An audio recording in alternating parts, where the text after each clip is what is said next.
Welcome to the Mind Body Business Show. The 3 keys to your success is just moments away. Here's your host, Brian Kelly. Hello, everyone, and welcome to the Mind Body Business Show. We're so glad you could make it. Come on with us. This is going to be an amazing show. I have an amazing special guest expert with me tonight. He is sitting right in front of me on camera. You can't see him yet. He's going to come on here in just a moment. Angel Iscovich. I think I said that correctly or close to correctly. I'll practice more through the night. Thanks for coming on. And while you're here, be sure to like, love, share this show, depending on where you're watching it. You might be on Facebook. You might be on Periscope. You might even be watching on Roku or Amazon Fire after the recording is done, after the live show. Or you may be listening on a podcast. Whatever the case may be, show us some love, give us some stars, give us some feedback and reviews. We would greatly appreciate that so we can spread the good news of this show farther, because people like Angel have a lot to give, a lot. And you're going to be blown away with this man's expertise, his genius mind, and what he's working on right now. Was just talking to him moments ago. I'm really excited about this. The Mind Body Business Show. What does that mean? What is that all about? Well, in my now 54 years on this planet, I began focusing on people that were successful. And what I noticed over time, I've been going through seminars, I've spoken from stage, I've trained from stage, I've done my own seminars. And what I learned over this journey is that there were 3 things that kept cropping up that seemed to be common between all successful people. And what I realized were those 3 areas were, what are the title of this show? Mind. Mindset is really what that stands for. And that's really developing a proven, rock-solid mindset from the subconscious portion of our brain, which is even more powerful and more important than our conscious part of our brain. And we can go in deeper to that, and we have a perfect guest to discuss things about what are going on inside of our noggins tonight. We may or may not go down that path. It will all depend. And then body. Body, that is about literally the body, about your body, about taking care of it by exercising, by eating well, drinking well. And the thing is, what I like to say is the mind and body are a team. And even more importantly, the mind and body are your team.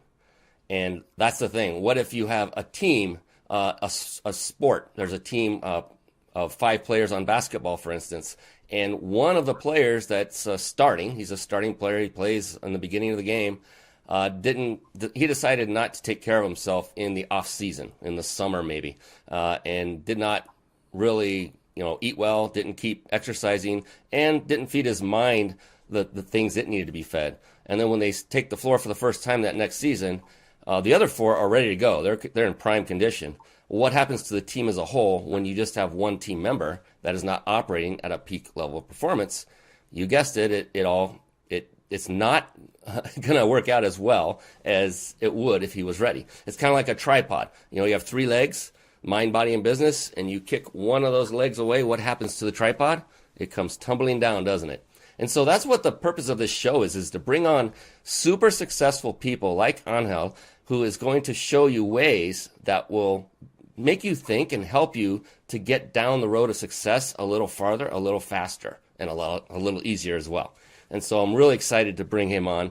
And interesting thing about success, a little side story is that I remember some time ago, this is years and years ago, I was actually invited to come to the East Coast. I live on the West Coast. I was flown out there. They paid my ticket, had me picked up in a limo, and I went to meet a CEO of a company for a deal, for a contract. And I was there for 2 days in his office, very large corner office, of course, a very successful gentleman. And I remember on the second day, I was sitting on the couch, and he was just standing casually. We were chatting, and he's looking at me, and he says, Brian, it's interesting. If people only knew, if they just did this one thing, they'd all be super rich.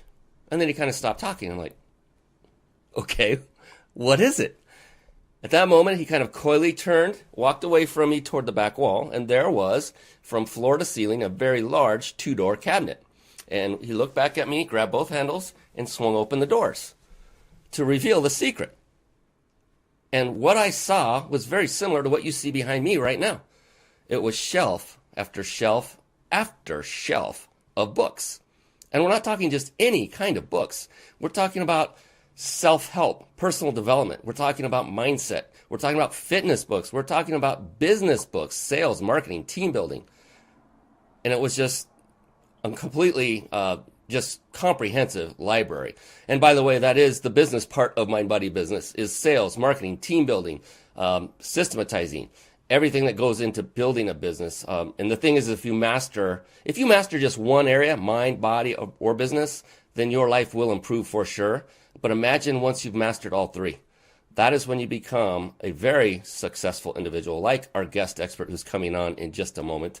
And so he showed me that was a secret to becoming rich. In my translation is to becoming successful. And I did a really, really dumb thing. I ignored him. I ignored that advice. I said, it can't be that easy. Nothing's that easy. Come on. You can't just read. And, you can go to a library and get these books. Don't even have to pay for the darn things. There's no skin in the game. How could this be the secret to becoming successful? So I didn't read for years. Then, thankfully, many years later, I met another gentleman and ended up working with this gentleman. He became my mentor. He's one of the folks that I spoke from his stage, training his students for a couple of years. And one time I was in his house and he's walking around with headphones. And I said, "Hey man, what are you doing?" He goes, What this?" He goes, "Yeah, I'm listening to a book." And this was still several years ago. And I'm like, listen to a book? What? What's that? And so he explained it was through an app that he was using called Audible. I thought, wow. The thing is, whenever I read a physical book, I didn't even realize this till I started listening, but when I read a book, my eyes fatigue. And I get tired, and I thought I was getting bored, but I was really just fatiguing. And I thought, I'm going to give this a shot. So I started listening to a book, and I thought, wow, I love this. I'm not getting tired. I can listen. I can hear it. I can do this in my car. What else would you do in a car that could be productive? Yeah, sometimes I listen to music to relax, but most of the time I'm listening to a book. So I've gone through many books, and the car is my primary library. It's awesome. And the beautiful thing with Audible, as I'm listening, it provides this little icon. It's called a bookmark. And as I'm listening, if something catches my ear that I really want to go back and revisit, or it just was profound, I just tap it, quick, instant. And so I began doing that. And I read voraciously from that point forward. And I've put together quite a compilation of books. And what I want to do is transition over into a section of the show I'll call, well, you guessed it, bookmarks.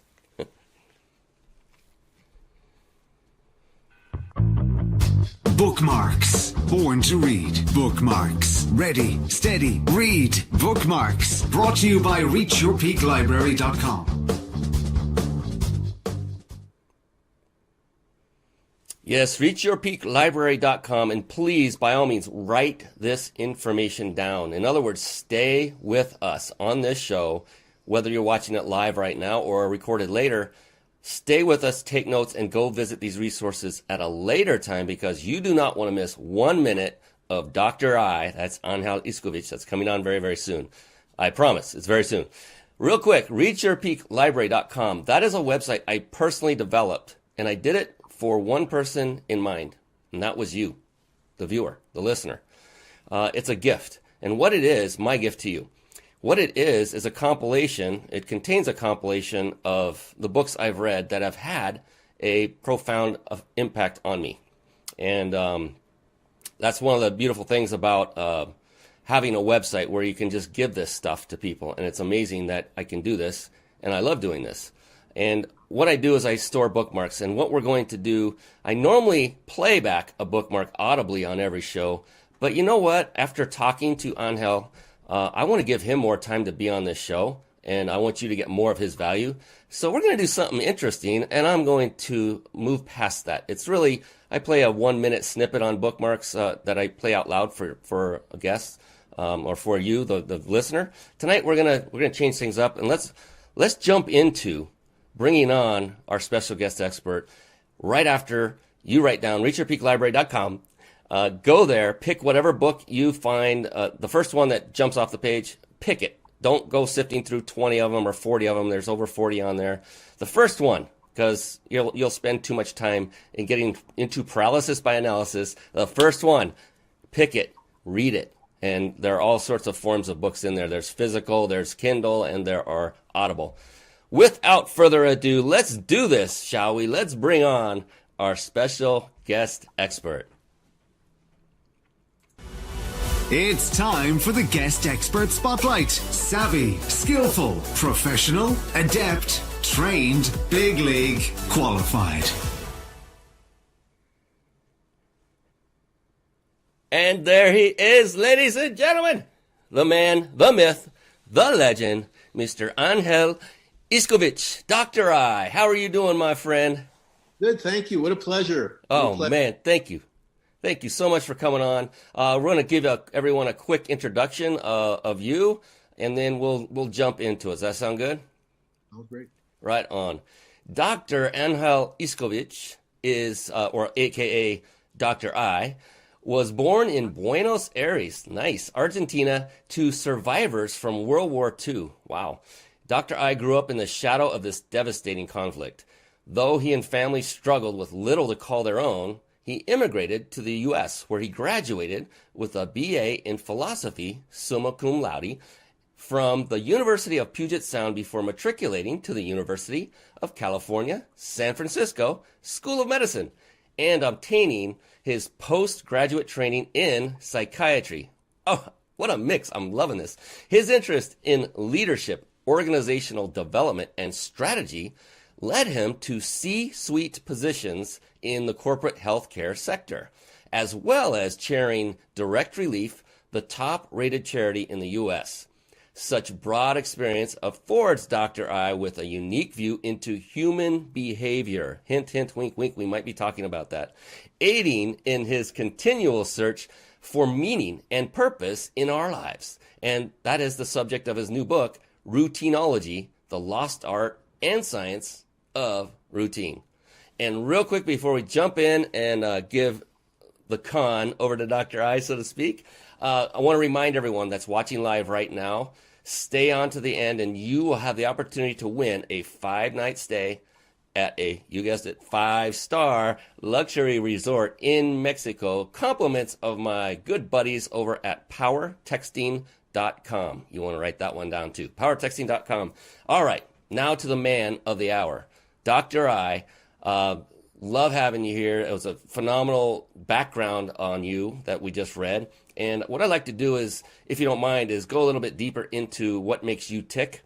And so on that note, like everyone gets up in the morning and, our feet hit the floor. I know when I do it, I'm very groggy. But at that moment, successful people like yourself and myself, we have something that motivates us, something that drives us, that says, okay, now I'm coming to consciousness, I'm ready, let's go take on the day. For you, what is that thing or things that motivate and drive you to take on each and every day? Wow, that's a complex question. Thank you, Brian. But, it's really what I'm talking about in my book. But really for myself, I've had a sense of being a caregiver. That's really what I've have in my life. And, it's to do some good and really to wake up with every day to try to have some meaning and purpose. And that's really why routine and having a stable environment is so important. And that's what I speak to in our book and to a number of audiences in the sort. Love it, love it, love it.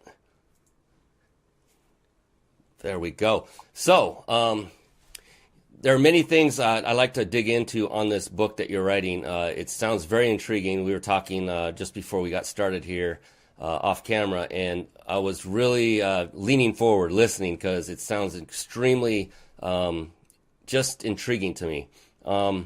So you're a successful gentleman. You know what? What I'd like to do is back up a moment. Would you mind telling us a quick story about yourself, your career path, and where it led you to today?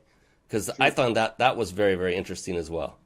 I early on in college, I became interested in philosophy and then kind of moved on from there to medicine. There was something about the science. My interest was early on in neurology and in psychiatry.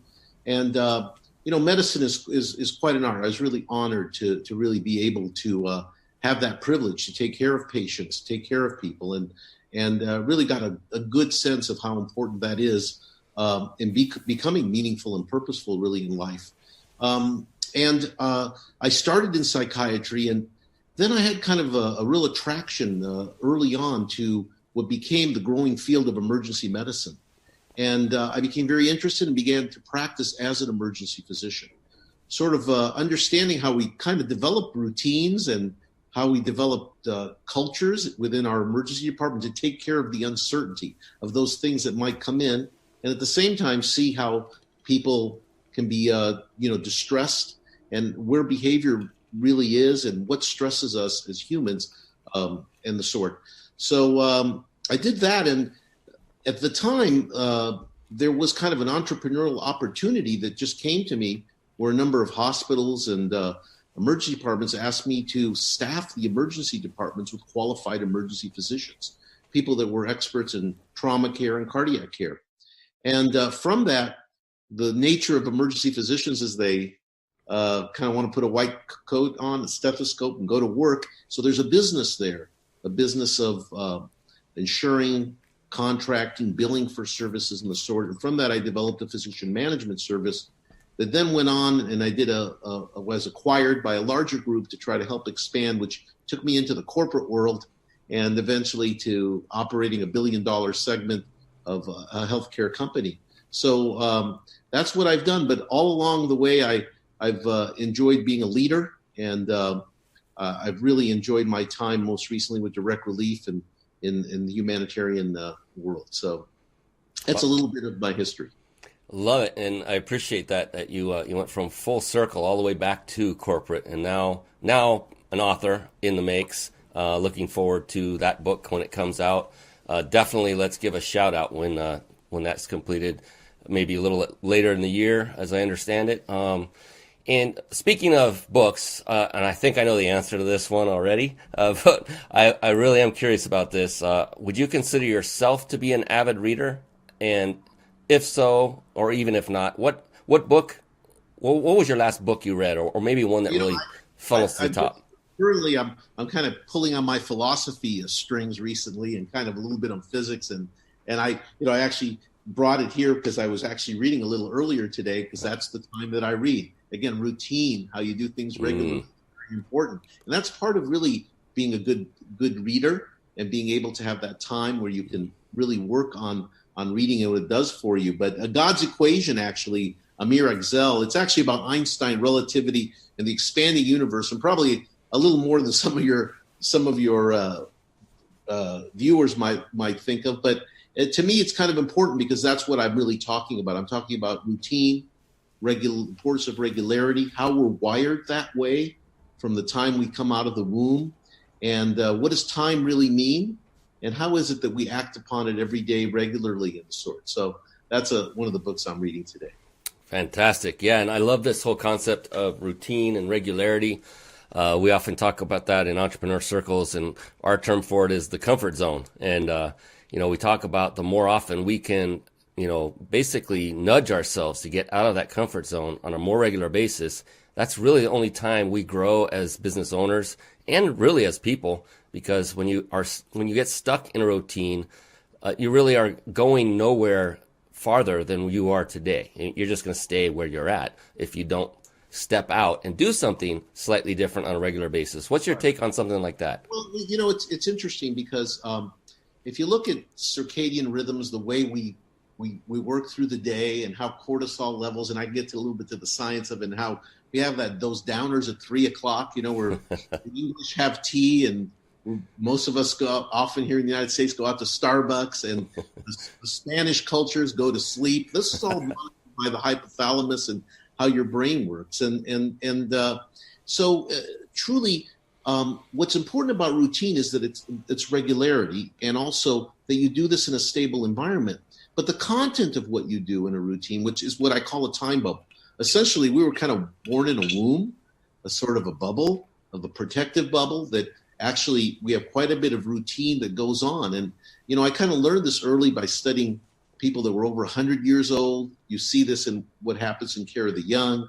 You see this in high performers, how organized and how things happen on a very regular basis. But you're right about the need to grow. When the content of the routine isn't correct, you have to change it. And this is what I call a little time bubble. We're kind of in a little time bubble, and we go through life kind of exploding our time bubbles and recreating them by nature. So when you talk about that growth, that's right. External and internal forces often break our time bubbles, and then now we have that by nature creation of a new bubble, a new time, new routines, which allows to grow and become successful. Fantastic. Yeah, I was writing notes myself. So for those of you watching, lead by example. I love it. So it made me think, Dr. I, that there might be, so I kind of translated so that our listeners could get a better feel that it's really comfort zone that we're talking about in ways, and then routine. Routine is actually very, very necessary, isn't it? It's very necessary, especially when you're in business. And another word that comes to my mind when it comes to routine for succeeding in a business is the word discipline, to be disciplined. Just like you carve out time in a disciplined manner to read, which helps you to propel yourself farther. That's also important. So there's this balance between, getting out of the comfort zone and maintaining at the same time the discipline or routine required to get us to that next level. Does that resonate?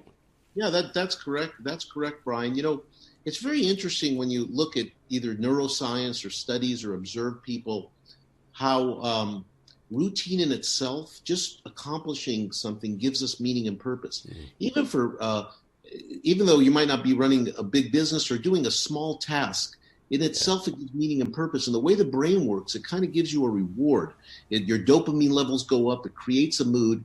And I've talked to some very interesting people throughout, and you just would be amazed how to perform at a high level, let's say in business or a creative piece, how important routine structure and a stable environment really is.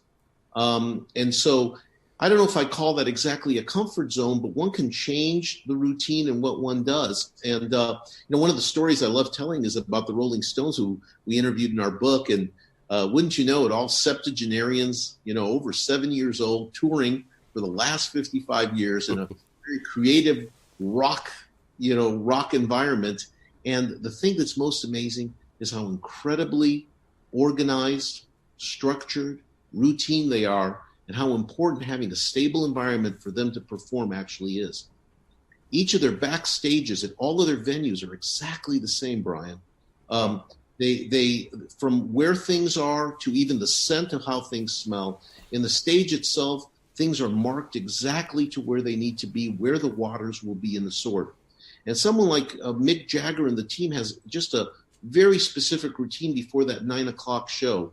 From the time the entourage arrives to learning a little something about the community that they're actually giving this talk to, this concert to, I should say, to exactly when they're going to dress, when they're going to do makeup, to actually someone like Mick Jagger actually practicing for 30 minutes vocals and for another 30 to 45 minutes warming up and dance routines in order to make that performance. Now, you wouldn't think that someone that was successful, that would be the case. But even in the creative arts, that becomes the case. And I can talk a little bit on some business examples if you like, but this is how important this is. And, in today's world, we have so much information in our hand. We are being pelted with information, data, all kinds of contents, all kinds of things that disrupt us from actually doing things on a regular basis in stable environments. We're not going to be able to be successful in that way. And if it's about business and being a good entrepreneur and a good leader that starts a business, you need to be able to create that stable environment. Develop the routines and the policies and procedures that kind of become your culture and then your business culture, and those become your rituals. So that's a little bit about that part. I've expanded a little bit for you, but I wanted to give you a feeling for how expansive the thought is. And that was a beautiful metaphor, if you will, about the Rolling Stones. It's interesting because it's, amidst the chaos and the mayhem that we all see when they're on stage and what they're doing in the news, and are they throwing TVs out the hotel windows or whatever's going on there. The interesting thing is I've heard this is more than the second time I've heard that bands do this that are of that kind of caliber. They got there for a reason, right? There's reasons how they got there, and you're hitting on several of them. They have that routine down, and they have policies and procedures. They're doing step by step by step. It's crazy. Just today, I was looking around for something, and it came up on YouTube, and it was a Van Halen snippet. They do the exact same thing. They had this whole list, down to they want a bowl of M&Ms, and they say you must take out all brown ones. I'm like, what? It's interesting. All the way down to the nitnoid details. How much beer they wanted. Yes, that was in there, and other things, and where they were to be placed. Isn't that interesting? They are another super band, very, very successful band. And so that's what I love to do, is model success and teach others to do the same. That is a business, by the way. It's a musical business, and they are that successful. You think they're just these crazy run amok cats running all over the house and you can't hurt them. And here you go. You say they're everything but chaos before they step on stage, and then they bring the show. It's phenomenal. I love that. Yeah. There's other. I tell a few other stories. For example, in business, my good friend Angel Martinez, who was the chairman and CEO of Decker's Brands, a Cuban immigrant caught in the middle of the revolution there, coming early to the Bronx to be with his some of his grandparents and family just to get away, learned, and especially when you talk about mind and body, learned how to survive and develop a routine of running. He ended up becoming a marathon runner, and that running routine, which was regular, had discipline of the sort, then served him very well for the rest of his life to be able to really lead teams in the area of Reebok, and then Deckers, which is Uggs and Hoka and those type of pieces. So we have a number of stories that kind of highlight the importance of that. Excellent. Oh, man. Oh, my goodness. There's so many things I want to ask you now that we've broken the seal, so to speak, on this whole concept of routines and regularity and your book that's coming up. You are, by all accounts, a very successful man. You've gone through medicine, emergency physician. I can only imagine the stories that you have for that. And you were talking to me a little bit before the show about what you were discovering about human behavior. Would you like to touch on that at all during your days as an emergency? Well, surely, I don't think I need to tell any gory stories here or the sort, but the point about emergency medicine that was really interesting was that it's kind of a moment of uncertainty. There's actually a lot of psychology about uncertainty and how we react to things that are uncertain. And surely the emergency department is that type of setting, if you understand it. But actually, what we did in the emergency department is that we were a team, not too different than the kind of teams you were talking about in your intro, and how it all has to work together to accomplish a goal. And even though we didn't know whether a trauma or a cardiac emergency or what kind of emergency would come through, we were very well organized. We had our routines down. We knew exactly what to do in each case. And that in itself was really an application of what I learned and what we're talking about today. On the other side was the patient's experience. People are not at their very best when they're injured, when they're ill, and so you learn really about those limitations and how to develop the right amount of empathy, how to have a good patient experience. And I think that kind of relates back now to business and how you deal with your customers, your clients, and the sort. So that's a little bit about the emergency department, what it's taught me. Yeah, it's amazing how our life experiences can do so much to teach us to move forward, and everything fills, all that experience we can pull from to do things like you're doing, which is authoring and writing a book and share your knowledge and wisdom from your personal life experiences and from that of others that you've learned, like the interview with the Rolling Stones. I can't wait to read that. That's going to be phenomenal. Fantastic. So as entrepreneurs, right, and successful people in general, we have to develop skills in order to get where we are. Would you agree with that? Well, absolutely. And some of these skills, it's interesting, are actually personality traits. Right? What we're kind of born with. There's a little bit of genes involved there, and then in other cases, they have to evolve. They have to be learned or taught. But they're very broad, and it depends whether you're leading a group of people or you're doing something on your own. I guess the term solopreneur comes about. Yes. On how to operate that. So I think that's correct. So if you were to come up with, say, 3 of the top skills, and maybe taking from your own personal experience, what would be 3 of the top, the ones that just float to the top right away, the skills that you have developed or you think should be developed for those trying to become successful entrepreneurs? Well, I actually was surprised by that question because I hadn't seen it, Brian, but because sometimes it is hard to just pick out a few things that make a difference. But what I often talk about it when I talk about particular ways people are, well, the first one is the ability to manage in the gray. Now, what managing in the gray means is that you're able to have flexibility where you're not black and white about how you approach a process or how you approach a business decision or an important strategic position. So being able to learn to manage in the gray and not to be overly formula is very, very important. It's important to know how to juke and jive, especially when you're starting businesses, So that's the first piece. The next one, which is in some degrees somewhat of a personality trait, but can truly be developed, is I don't know if I should talk about it here. We call it GAS, actually. I call it GAS. GAS means give a poop. I gotcha. Okay? You have to be passionate. You have to be heartfelt about what you're doing and the purpose and the meaning. Whether its end is merely just, the end can't often just be financial. It has to be a belief in what it actually does and promotes in the world. And that's, I think, the second piece that I think is very important. The third, which kind of comes into routine and organization and structures that you have to develop, is the ability to connect strategy with finance, with budget, and then the ability to then execute to that budget.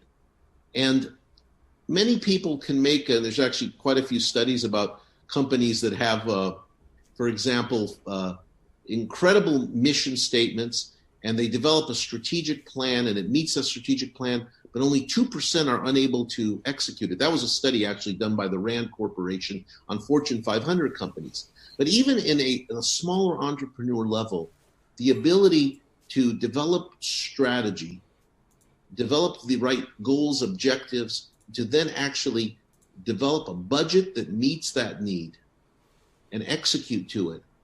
Be able, of course, to have to maneuver around it for any 1 year that you might do this type of plan.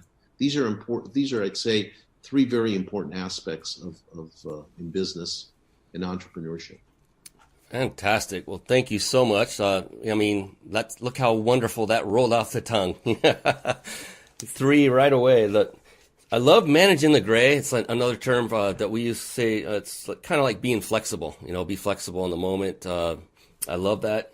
GAS, give a darn, and connect strategy with budget, and then I love how you added or kind of put the book into that, and then execute within the budget. So a lot of people, like reading is another example, right? A lot of people, I know some, that's why I say a lot of people, will read and gather information and do it as fast and as furiously as they can without implementing what they're learning. And that just, again, keeps them where they are. They are book smart, they've learned a lot, but if they don't put anything in action, it will never take them anywhere. So I love the word execute. That's what really jumped off the page when I wrote it down. Appreciate that. You've been successful for not just a short period of time, Angel. I mean, you've done several things, and each one of them successfully. And that's what I love about bringing people like you on the show is you don't have that mindset of, I'm going to go in for the quick kill, make my buck, and take off. No, I'm going to steadily over time continue to raise the bar and make this a long-term commitment to success, not only for myself, which would be you, but for those that you're helping, which obviously you got in the medical profession to do just that. And that's another reason I love you, man, because that's what you're about, is about helping people. What would you say, having done so, is the best way for folks to achieve long-term, lasting success? Okay, so that's perfect, because you've got to bring me back to really understanding how we're wired. Oh, good.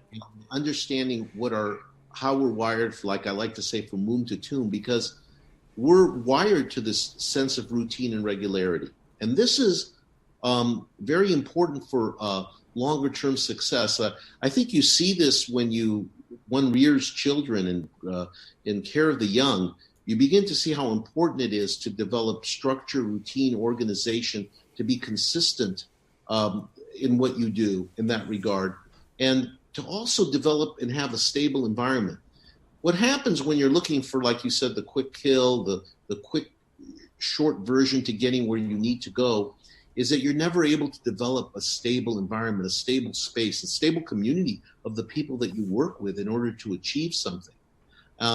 So this becomes really a really important piece: sustainability, the ability to have something be consistent, of high quality, to deliver the same quality. Granted, sometimes you have to change what it is you do. You have to burst a little bit of your time bubble, bring new content in it. Is the ability to be in a very regular routine in any company or as a leader. So it's that sustainability. Today times have changed so much. It's so difficult. You don't have, for example, dynasties of sports anymore like you used to. The players are all moving for the best buck at the best place that you can. It's hard to develop a team that actually is able to perform and be consistent. Now, surely in basketball, the Golden State Warriors have done that and been able to somehow maintain that consistency in the sort. And they within them have their practice, their routines as you use sports. So, Brian, I think that today we're just being pelted with so much content that we are tempted to try so many different things, whether it's in diet, whether it's being vegan or paleo, and that we can't stick to really anything. And the way our bodies are, the way we began this world, the way we adapted is by being in a stable environment. We're very adaptable once we're in a stable environment, and our bodies get used to what it is we eat, used to what it is we exercise with.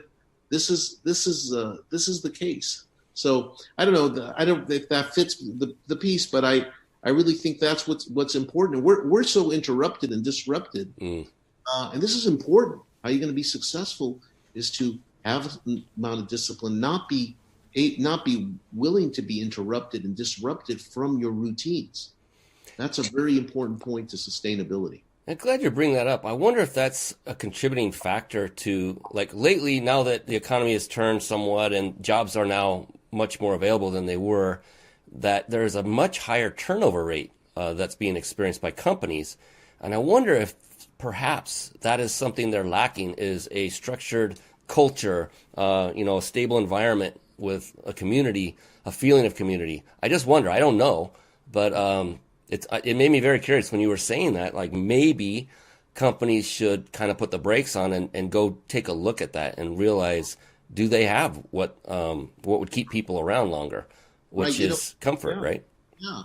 One of the things that I talk about is that good companies re-engineer themselves. 3 to 5 years. They begin to look at what are their policies, processes, how they're doing, where their shortfalls are. And that's a really important point, the concept of re-engineering and looking at yourself. So, and furthermore, it's routines that kind of make a culture. Whether it's like Casual Friday in a larger corporation, whether it's the right kind of ways that you shout out, or the way that your CEO or others are accessible to you. This actually becomes part of your culture. But there's also a little bit of a generational piece going on here. People talk about millennials often, and how they do a great job, but like to explore. They have kind of personalities of curiosity and trying to find the right balance in as is the right mind-body business balance. Really, exactly is what you're talking about, Brian. And so to do so, not all the environments fit that content of the routine that makes a difference. And so you see more turnover in trying to find those people. And if you're on the recruiting or looking for candidates, what we talk about a lot about millennials is make it a great environment. Even if they are moving to try something else to find a balance, if you've made a great environment, they'll be coming back to you. Yeah, there's a great example that I learned just by asking one question. And there's a business called Trader Joe's. It's a grocery store, pretty prominent in California, certain areas of California. And it's a very healthy, like organic based foods and things. And it's a smaller facility. And I just remember going there quite often, and every time, no matter who I met that was an employee that I saw walking around with their shirt on, they never seemed upset, grumpy. They didn't look down at the floor. They looked happy. And I'm like, something's going on here. I don't know what it is.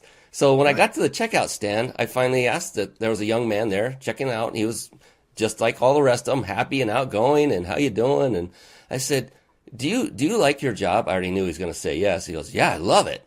And I said, could you tell me what is like the main one thing that you love most about it? And he said, oh yeah, absolutely. And immediately he had the answer. He said, you know what I'm doing right now? I'm at the check stand. I don't do this my entire shift. In fact, I do 4 different jobs every shift. I was like, this is genius. He's got variety built in every single day that he goes to work. I thought, I'm going to model that and implement that. And that's what I do. I have apprentices. They start out with one task, and I tell them, you're not going to be doing this task forever. In fact, it's not going to be very long. You're going to be cross-pollinating over to a task another apprentice was doing, and they're going to switch to yours and vice versa. And it really has made a big difference. People love coming to work. They love putting through the effort. They love, they just want to now be creative and put more forth, and they want to stick around. So I thought that was really interesting. It's fabulous. And, companies that begin to develop those kind of cultures, that's kind of is their modus operandi. That is their routines. The routine is basically give them different content to do at different times of the day, but there's an expectation. There becomes a comfort, a relaxation. That's how we're developed. When we're in comfortable environments, we perform better, we feel better, and we don't stress out our system.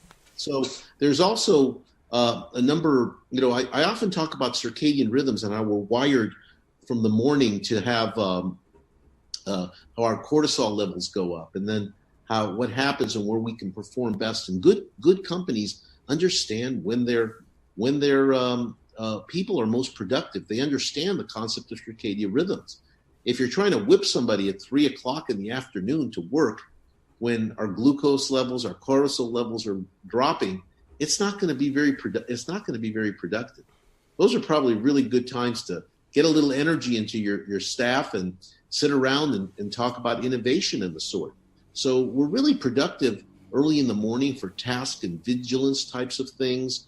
A lot of Excel spreadsheets, developing certain products or brochure materials. We're really great at engagement between 10 and noon. We're good on coordination after we eat. There's a little drop in blood sugar, but from 1 to 3, after 3:00, the body's kind of gone somewhere else until there's another little peak around 5 or 6. And that's why the English have tea at 3:00. And that's why Spanish cultures often take a siesta and open back up. So there's a lot to making a great business culture. And I think what we were explaining of Trader Joe's is one aspect. And this is another one about how we're wired and how we can best perform and produce. And you so profoundly said it. The beautiful thing is, so a lot of people, I would assume when I hear routine, it's the same old thing every day equals boredom. But you just basically said and I'll paraphrase that you can actually include variety into your routine and make it part of the routine. Absolutely. It's just, that's the point about it. Routine is more about regularity, not so much the content. The content could be unique to you or to your company and what you put in. When you hear that term like, oh, we're having another routine meeting. Yes. You know what? If this is a routine meeting, just blow it up, okay? Because there's no point in having it. It means that everyone is not engaged. The information that's being discussed, the behavior that's happening is really not relevant enough. And I recently talked to a bank executive who just wasn't having luck at his 3:00 meeting because everybody was in the doldrums.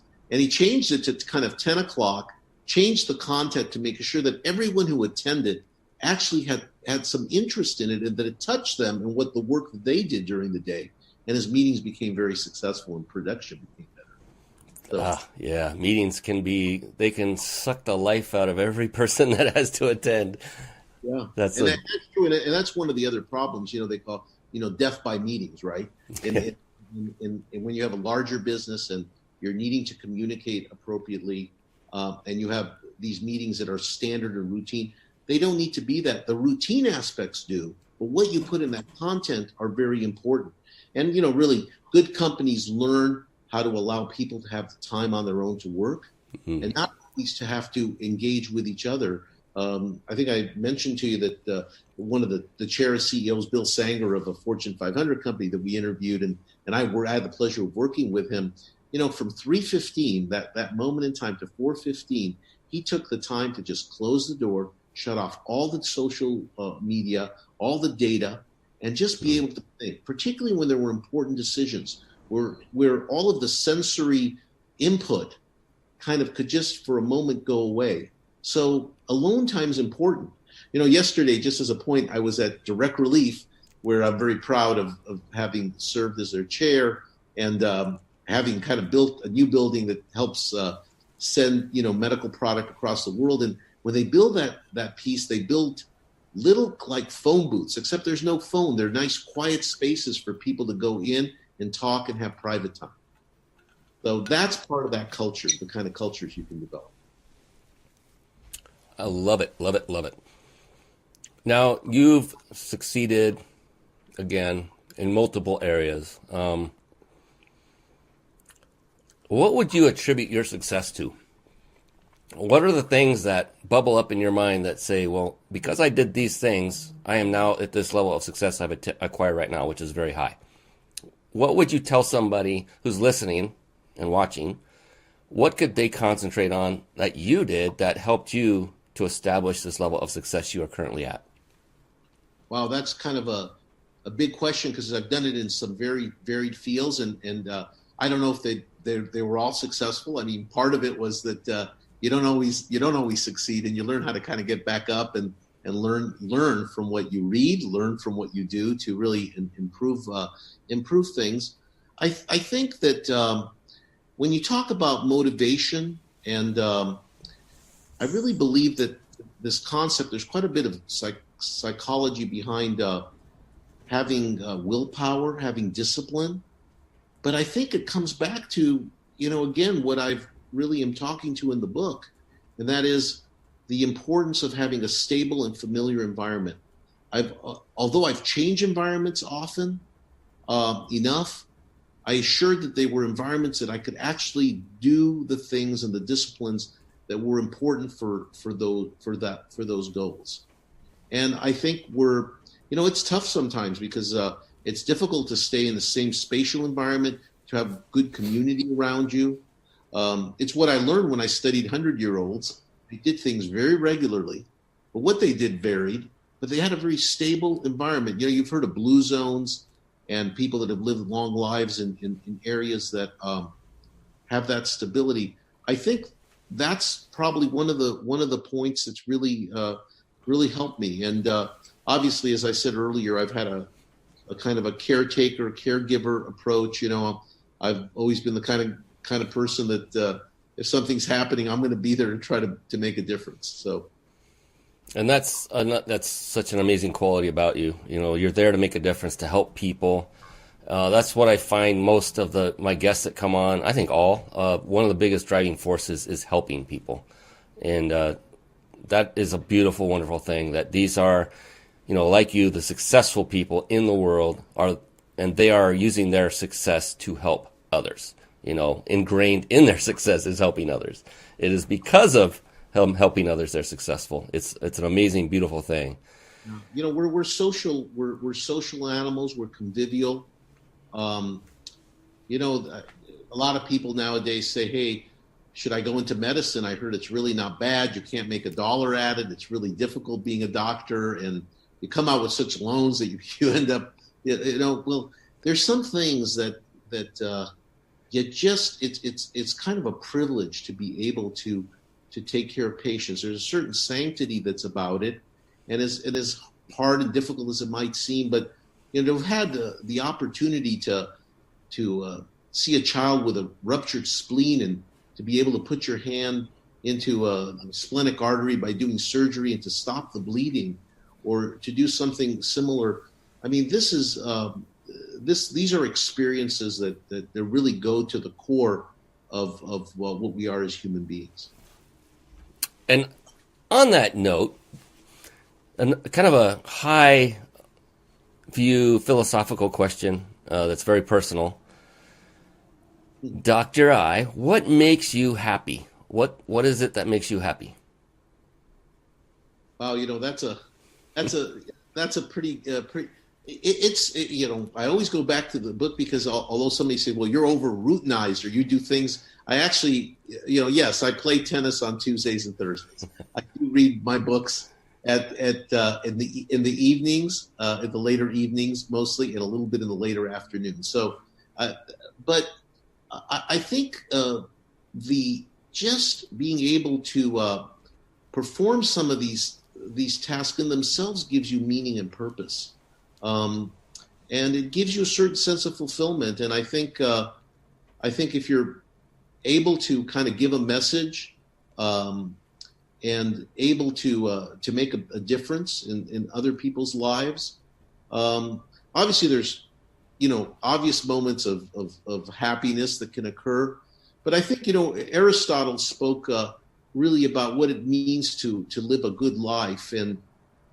to be virtuous, to live a good and virtuous life, and in that moment when, you know, you're at the end and can look back and say that you lived a good life, the thought of that definitely makes me happy. Love it. Well, I cannot believe this. Every single time I come on this show, we go for an hour, and our hour is almost up. And there is one more defining question I would like to ask you, Dr. I, and it's kind of a deep question.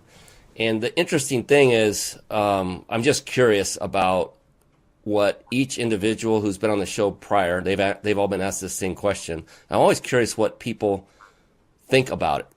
A definition of a word, which we'll get to in just a moment. But the thing is, when the question comes up in just a moment, if it takes a few moments, that's fine. You know, think about it. If it's instant, that's happened too, and that's okay.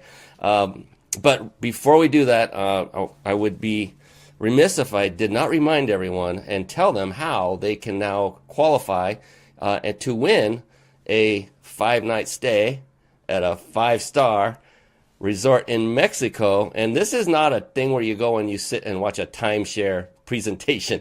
It is a legitimate vacation stay.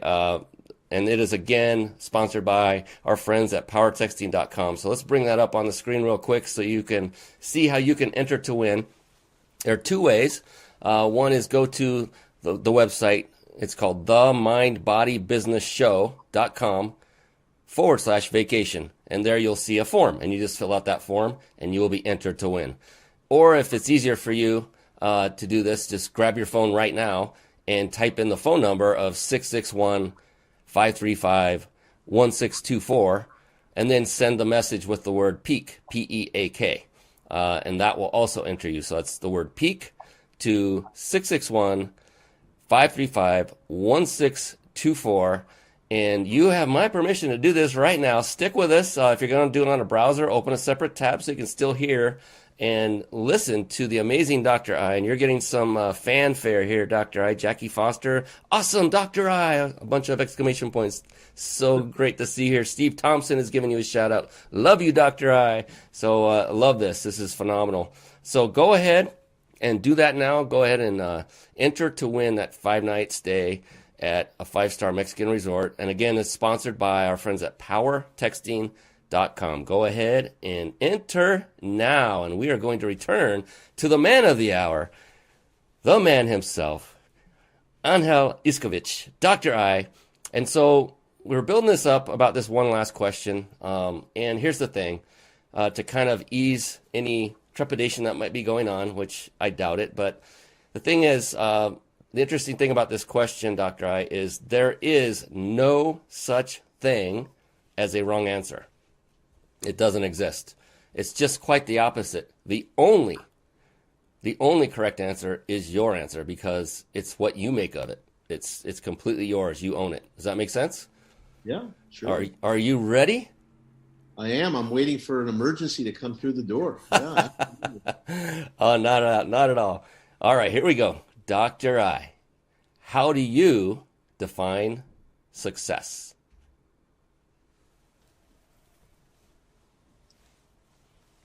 Well, I think it comes back to a little bit of what I was saying. If you can live a virtuous life, a good life, you are a success. Well stated. And here, the interesting thing is, I have asked this question of every past guest, and still to this day, I assume it's going to happen soon, but to this day, no two have answered it the same way. Is that remarkable? No, that's fabulous. That's fabulous, because I think this is what really happens, as I've spoken about what you place in your routine. This is your individual content. This is the uniqueness that we have in life and what we make as goals and what becomes successful. And, for me, it's the ability to live a good and virtuous life. And for others, it might be something else. We're unique. We're here to make what we can of our lives. And I think all of your viewers, I know, can be successful at doing this. Yeah, and especially if they follow your words of wisdom, for sure. And the other thing that's really remarkable about everyone's answer is not one of them, including you, not one of them named any of their top reasons for success that they thought, that define success for them as being money related. Like, I think I'll be successful when I hit my first 10 million, whatever. Never, not one. That's a beautiful testament to the quality of folks that come onto this show, like you, who are here to help people, number one, and then live that, virtuous life and become pleased with what you've done with your time on this life. And so I so appreciate you for being on the show. I can't believe we're at it. It's time to stop the show. Unless everyone's okay, we can go another hour or two and talk more. I'm just kidding. Just to respect everyone's time, we will be back again next week with another glowing, wonderful show of the Mind Body Business Show. But for now, Dr. I, Angel Iscovich, thank you so very much, my friend, for coming on and giving your amazing value to our viewers. Thank you so much. My pleasure. Thank you. All right, everyone. Bye-bye for now. Be blessed. We'll see you next week. Thank you for watching and listening. This has been the Mind Body Business Show with Brian Kelly.